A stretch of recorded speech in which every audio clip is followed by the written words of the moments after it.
Les amis, Chapelito Kev en ligne, bonjour, bonsoir, comme d'habitude, je sais pas quand vous regarderez la vidéo, ou simplement si vous allez la regarder. Écoutez, on se retrouve, ça va être une série de vidéos un petit peu particulière, voilà, ça va être pour fêter, entre guillemets, mes 200 abonnés. Donc merci à vous d'être chaque jour de plus nombreux et de plus en plus fidèles, ça fait vraiment plaisir. Voilà, surtout qu'il y a toujours le petit groupe d'habitués qui est tout le temps là au niveau des commentaires et qui lâche jamais l'affaire, donc ça fait bien plaisir. Je vais pas citer nom par peur d'oublier des gens et de faire des déçus. Mais voilà, merci à vous tous, c'est grâce à vous que j'en suis là, que je prends toujours autant de plaisir à faire des vidéos. Et donc, pour marquer le coup, je vais faire en fait une série de vidéos, ça va être 6 vidéos, où en fait je vais faire un top 50 de mes films préférés, plus 10 qui auraient pu être dans le top 50 mais qui ne sont pas de justesse. Donc ça va être sur 6 vidéos, ça va être 6 épisodes en fait. Et j'espère que ça vous plaira. Et je ferai également, faut que je vois sous quelle forme, un petit concours pour faire gagner le Killer Clown from Outer Space que j'avais récupéré en double il n'y a pas si longtemps que ça. Donc je vous ferai ça potentiellement dans quelques jours ou quelques semaines, je verrai bien. Je vous tiendrai informé. Et on va commencer donc sans plus tarder. Donc on va partir sur de la 60e à la 51e place. Voilà, vous allez voir, il y a de tout, il y a du dessin animé, il y a du film d'horreur, il y a de la comédie, il y a du drame, il y a du film d'action, du film d'aventure, du western, fantastique, il y a de tout, vraiment, de tout pour tous les âges et pour tous les goûts. Donc, écoutez, on va commencer sans plus tarder, et à chaque fois que je vous parlerai du film, je vous mettrai juste avant la petite bande-annonce avant d'attaquer le film. Donc on va commencer avec la 60e place qui est... Je veux juste ma voiture. Vous êtes bien éclaté là. Faut finir le boulot maintenant. Fonce! Écoute-moi, sauve-toi, trouve une route.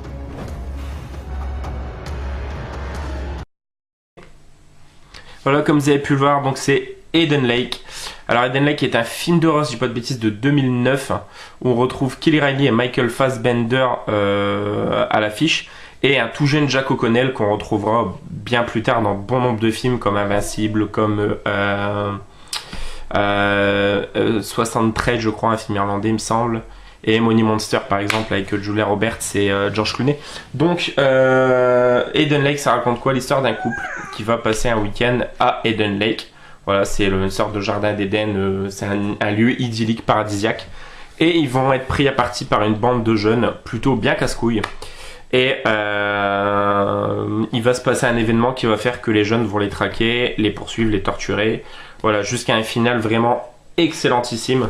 Le film, je l'avais découvert au cinéma, il m'avait vraiment mis une énorme claque dans la tronche. Voilà, je le mets pas dans le top 50, mais il est vraiment pas très loin. Parce que il y a d'autres films et qu'il fallait que je fasse un choix et que celui-ci n'est pas sorti de ma tête dans les 50 premiers, on va dire. Donc le premier je voulais vous parler, donc c'est celui-ci, c'est Hidden Lake. Et bien évidemment, si vous ne l'avez pas vu, je ne saurais que vous conseiller de le voir, c'est vraiment un film génialissime. On n'en sort pas indemne. Ensuite, le 59, on change totalement de registre, mais complètement. Il me semble que c'est un film de Claude Zidi, mais je suis plus certain au niveau de la réalisation.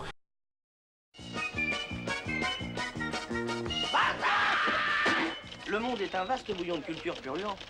Alors, du Kenya, tu ramènes la gangrène. En Turquie, il y a les prisons. En Afrique, t'as les amibes. En Amérique du Sud, la malaria. Tu vois, vraiment, il n'y a que chez soi qu'on est en sécurité. Allez, Black Man.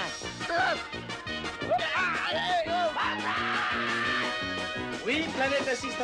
Voilà, c'est Banzai avec Coluche. Donc voilà, c'est une comédie que j'ai vue énormément de fois quand j'étais enfant, que j'ai découvert avec mes parents à l'époque sur la séance du mardi soir sur TF1. D'autres comme Le Maître d'école que j'avais pu découvrir par exemple aussi avec Coluche ou Inspecteur la bavure, pour ne citer que. Et voilà, j'adore ce film, celui-ci c'est celui qui m'a toujours fait le plus rire. Il y a un quiproquo en fait sur les deux, que ce soit l'homme ou la femme, ils ont une espèce de double vie. Et ils vont se retrouver dans le même pays, la même destination en fait, et ils vont chercher à s'éviter tout ça. C'est rempli de péripéties, rempli de gags à mourir de rire. Le gag où Coluche, dans le pays africain, je sais plus, se fait piquer un peu de partout, et quand il voit à quel point il a gonflé dans le miroir, enfin c'est juste génial. Voilà, c'est un excellent film. Je voulais le mettre vraiment dans ces 60 films parce que c'est un des films français Une des comédies qui m'a le plus marqué, voilà, que j'ai le plus vu quand j'étais enfant. Donc je mets Banzai pour la 59e place. Ensuite, pour le 58, voilà. 1, 2, 3, go. Cute shirt. Call me after school. We can go shopping.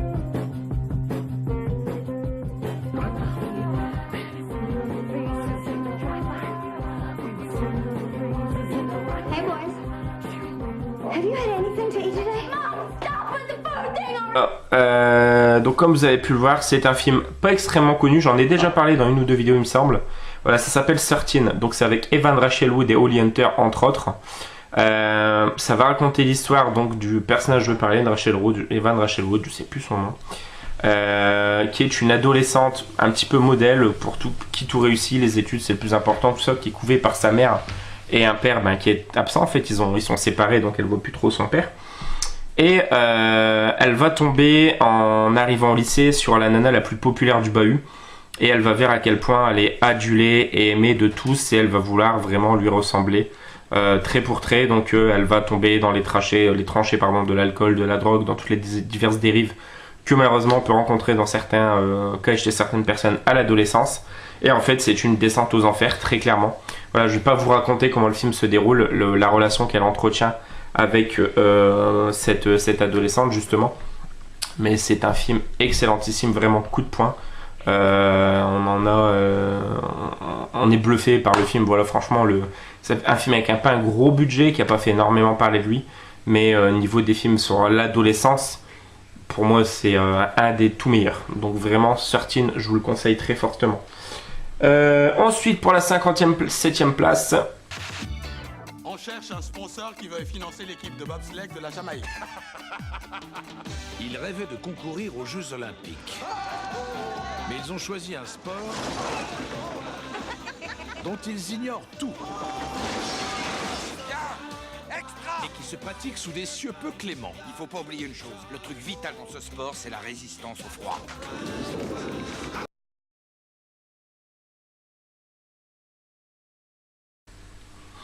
et là on rentre sur un film hyper culte, je pense connu de tous, que tout le monde a au moins vu une seule fois. Voilà, c'est une production Walt Disney. C'est avec John Candy et c'est donc Rasta Rocket. Voilà, Rasta Rocket, pareil, film de mon enfance, film que j'ai vu énormément de fois. C'est génial, c'est l'histoire d'un petit groupe de Jamaïcains qui vont en fait représenter la sélection nationale de Jamaïque au bobsleigh pour la toute première fois. Et c'est génial. Ils vont être habitués aux courses de stop car en fait dans leur pays, ou les courses de caisse à savon, je sais plus. Et voilà, pour la première fois, ils vont représenter la Jamaïque aux Jeux Olympiques, au bobsleigh. Et voilà, c'est tiré, je crois, d'une histoire vraie. Il me semble que c'est vraiment un fait historique qui est arrivé. Et voilà, c'est génial, c'est très drôle, c'est excellent. John Candy est génial en entraîneur de l'équipe.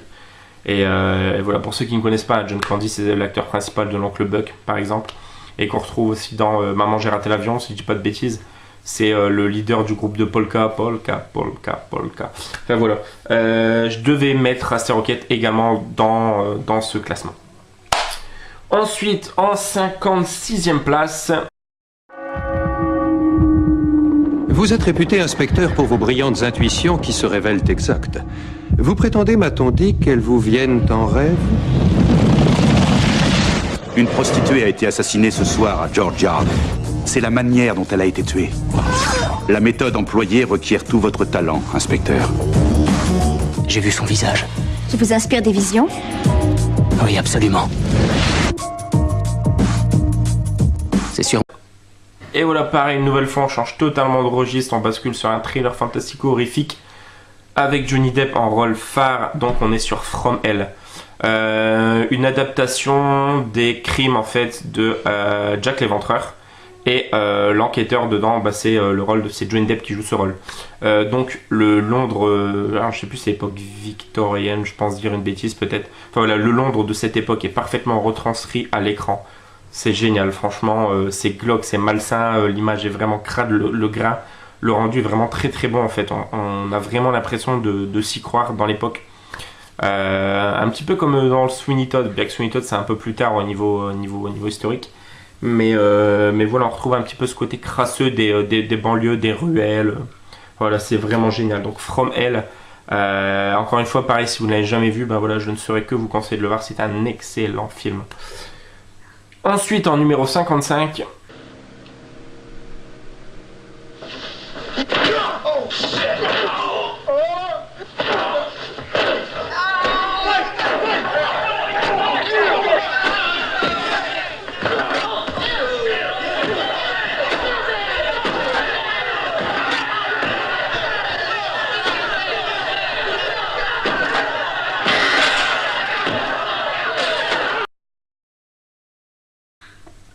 Et là on arrive sur un film de prison, un film d'action pas hyper connu. C'est pas le plus connu des films avec Sean Penn, donc voilà, ça s'appelle Bad Boy, c'est un de ses tout premiers. En fait, donc son personnage a une petite amie qui va se faire violer.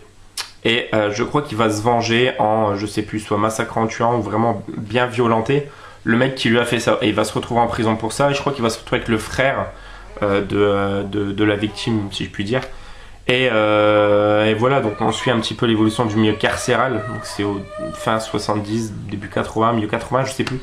C'est génial, c'est vraiment très très très bon comme film, c'est excellent. Et pareil, Sean Penn est vraiment déjà très très bon, a été destiné à une grande carrière, on le verra par la suite. Et pareil, si vous l'avez pas vu, celui-là je vous conseille de le voir fortement. Si vous aimez les films du milieu de la prison et les films avec Sean Penn tout simplement. Donc numéro 55, Bad Boys. En numéro 54...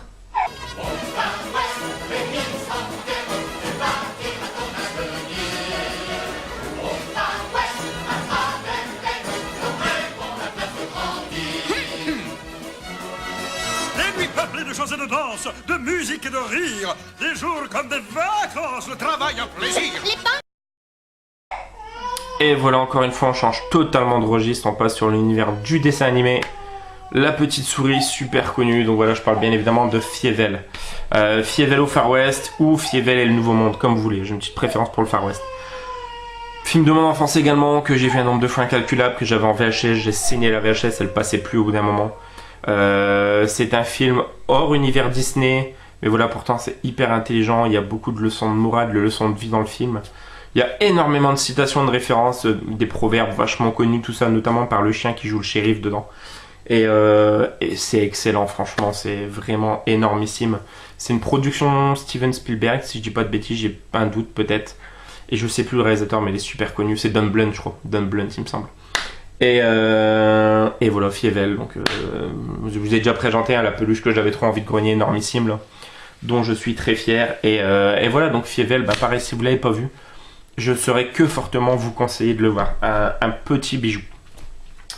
Ensuite, on passe au 53.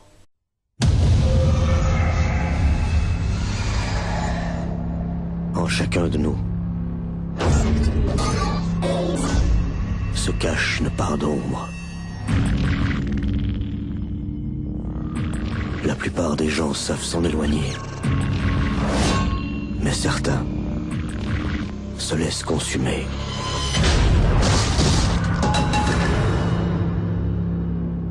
Michael ? Et voilà, vous avez pu reconnaître la silhouette imposante de Michael Myers. Sauf que ce n'est pas le Michael Myers de John Carpenter. Voilà, j'aime beaucoup la saga Halloween en elle-même.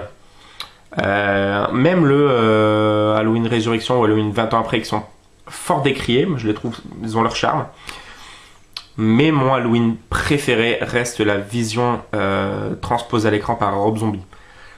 Déjà, l'enfance qu'on a du personnage de Myers, je la trouve géniale. Et après, l'évolution et le suivi dès le moment où il s'évade, en fait, s'échappe de l'asile psychiatrique. Et tout, la recherche de sa sœur, machin, tout ça, enfin, c'est génial. La brutalité retranscrite à l'écran est excellentissime. Rob Zombie, c'est vraiment un génie pour moi. Et ce Halloween est brut de décoffrage, violent, gore, malsain aussi par moments, avec Malcolm McDowell qui joue le pédopsychiatre, je crois, celui qui suit enfant Myers et qui continue à le traquer, à le suivre adulte. C'est génial, franchement, c'est énorme. Même le 2, hein, le 2 qui mélange un petit peu le surnaturel au côté horrifique, entre guillemets. Il y a un univers surnaturel qui est amené dans le film, qui a dérangé beaucoup de personnes. moi pas tant que ça, voilà, je trouve que c'était un risque à prendre, c'est un danger, pas spécialement bien réussi, mais comment dire, au tennis, pour la beauté du geste, et ça vaut le coup d'œil quand même. Donc voilà, en numéro 53, le Halloween de Rob Zombie, donc génial. En numéro 52...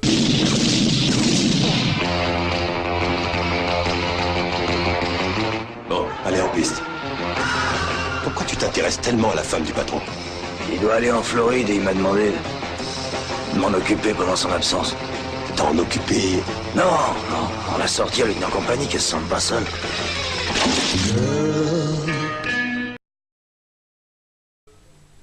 Et voilà, là on rentre sur un film cultissime de chez Cultissime. Pour tout amateur de cinéma, on a tous vu ce film au moins une fois, c'est une obligation dans la vie. Je parle bien évidemment du Pulp Fiction de Quentin Tarantino.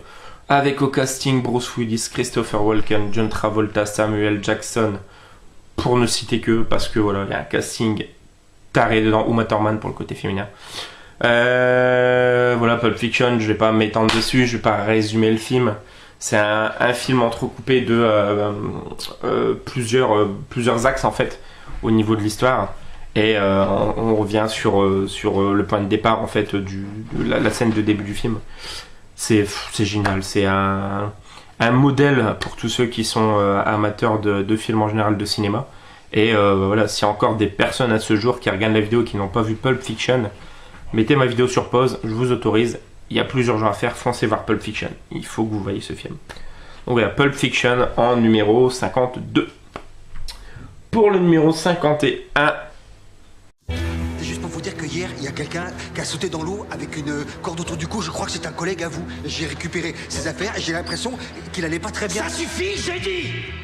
Tu nous prends pour des cons?